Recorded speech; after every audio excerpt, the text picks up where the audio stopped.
Hi everyone, I'm in my garden talking about my bipolar recovery kind of updates really of what's been going on. It's been a couple of weeks now that I haven't done a video and I thought you might be interested to find out more. So first I'm going to give you a little bit of history about homeopathy because I was born in Geneva and brought up in France for the first 5 years of my life, and the France are really hot on homeopathy, and most GP doctors are homeopathic trained. Not all of them, but a lot of them are. So when I was born really premature, 3 months early, I had really bad bronchitis, and you know, that many years ago when I came out. Sorry, I had to move because the sun got too much. So nice to say that. Spring and summer's coming. Yeah, my mum was really ill when I was born. She had septicemia and pneumonia, so she was taking lots of medication for that. She also had a severe reaction to penicillin, and this was all going on when I was in her tummy. I think that's probably one of the reasons why I had really bad bronchitis when I was a very young baby. It just kept on going, wouldn't go away. And so my mum used homeopathy to make it go away, and she said it worked almost instantly. So for me, it's something that works really well. I know that it's not proven or anything, and there's not been very many tests and things done on homeopathy, but it's just one of those things for me that works. I believe in it, but I don't think that you have to believe to make it work in your system, in your body.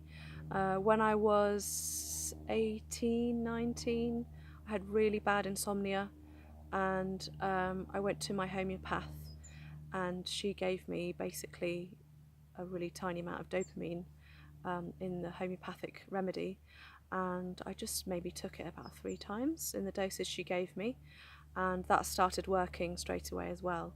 So for me, it's just one of those things that's really fabulous. And I didn't think I'd go down this route at all. I didn't think about it to do with mania and bipolar. But my friend has got an illness which she's been using this particular guy to help her with her healing process, and she's already had some amazing results from it, and I thought, okay, maybe I should go and speak to this guy and see what he says about me.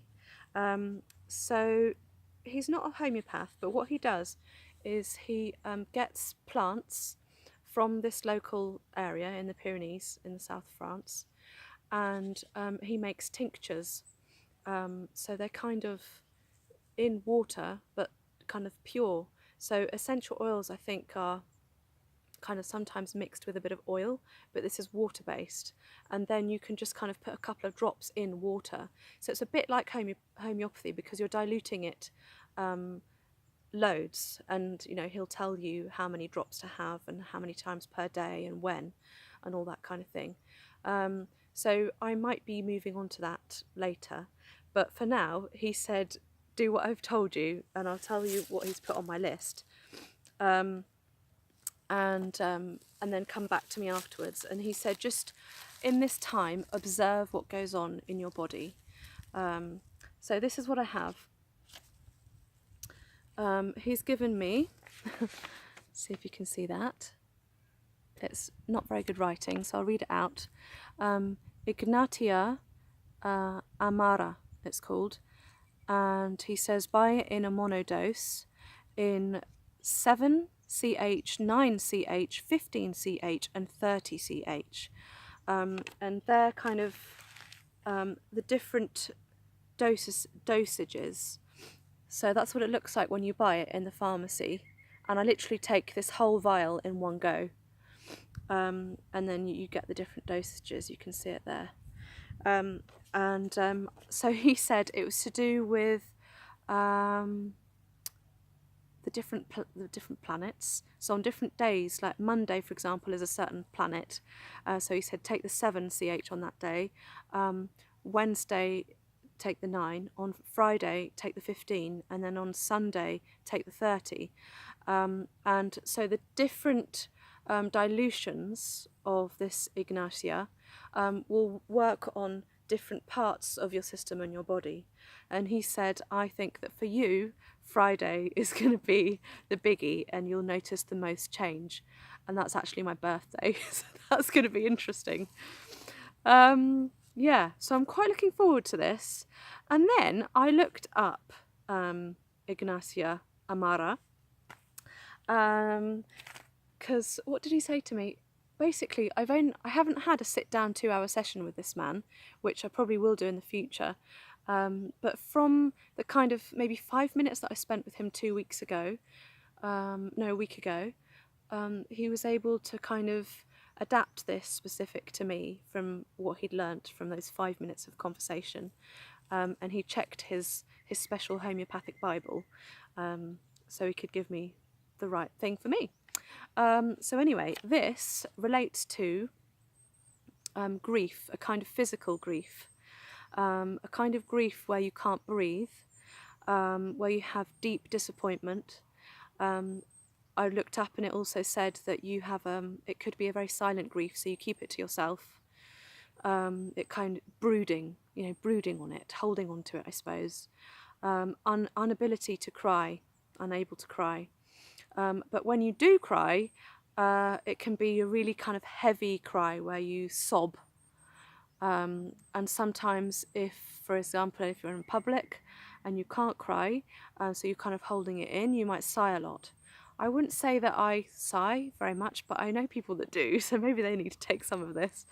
But I think probably the rest is true. Like, I haven't had someone die in my life, but maybe the whole having an episode, maybe that has caused me intense grief. And that's been like a huge, maybe a disappointment with what I thought my life was, or what I thought I wanted to be, or whatever. That could be its own kind of disappointment. But it's true that having kind of a feeling of a lump in your throat or constriction in your chest, I do get that a lot. And I was like, how does this guy know this? And sometimes the constriction in my chest is so intense, and the pressure is, and this kind of crushing feeling is so intense that it's really, really painful. And I think I've been able to work on that through meditation, through yoga, through breathing, through grounding, and all that.